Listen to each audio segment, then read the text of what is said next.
කරුසාර කෙත්තෑ එක ගොයම රකින්නට හිටවපු පරණ කෝට් කෑල්ලක් දාපු පිදුරු මිනිහෙක් හිටියා. එයා හැමදාම අවුවට වේලෙමින් වැස්සට තෙමෙමින් නොසලී එකම තැන හිටියා. ඒ කෙත්තෑට හැමදාම එන පුංචි හුරතල් කුරුල්ලෙක් හිටියා. කුරුල්ලා දැක්කා පිදුරු මිනිහා කවදාවත් hina වෙන්නේ නැහැ. කතා කරන්නේ නැහැ. සෙල්ලම් කරන්නේ නැහැ. උට ඕන වුණා පිදුරු මිනිහා එක්ක සෙල්ලම් කරන්න. එයාගේ උරහිසේ නැලවෙන්න. ඒත් පිදුරු මිනිහා හැමතිස්සෙම කෙලින් බලාගෙන ගල් ගැහිලා වගේ හිටියා. කුරුල්ලට ගොඩක් දුක හිතුණා. දවසක් තද හුලඟක් හමලා ලොකු වැස්සක් වහින්න ගත්තා.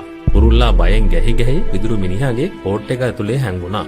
ඒ ආරක්ෂාව මැද ඉඳන් එයා කඳුළු පිරුණු ඇස් වලින් අහිංසකව ඇහුවා, "අයි ඔයා කවදාවත් මාව තුරුල් කරගන්නේ නැත්තේ? අයි ඔයා මට ආදරේ වචනයක්වත් කතා නොකරන්නේ? ඔයාට මාව වටින්නේ නැද්ද?"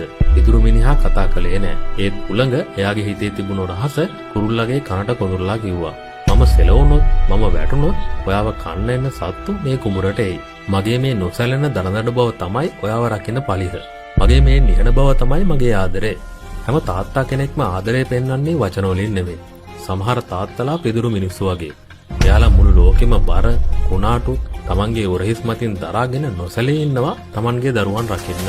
ඒ දඩදඬු බව, ඒ නිහඬ බව, ඒ තමයි එයාලා මම ඔයාට ආදරේ කියන විදිහ. ඊළඟ වතාවේ ඒ නිහඬ බව දකිද්දි ඒක පිටිපස්සේ හැංගිලා තියෙන ආරක්ෂාව දකින්න.